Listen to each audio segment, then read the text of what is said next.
Cho van xin đợi bạn sẽ giới thiệu với các bạn về dòng máy khoan GPH226 rồi An, và bây giờ sẽ mở hộp cho bạn xem có gì.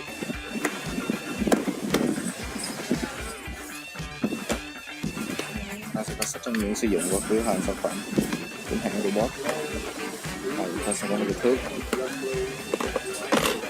Ở đây là máy chúng ta sử dụng H226 rồi An, máy khoan 2 chức năng khoan sắt và khoan bê tông. Đây con gạt đảo chiều,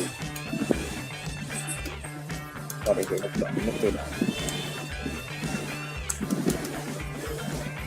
nước chuyển đổi chuyển cấp.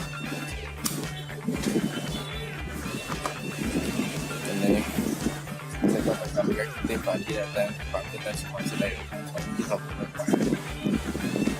Sử dụng đầu và khoan SDS lớp, việc gắn và tháo nước khoan rất là dễ dàng.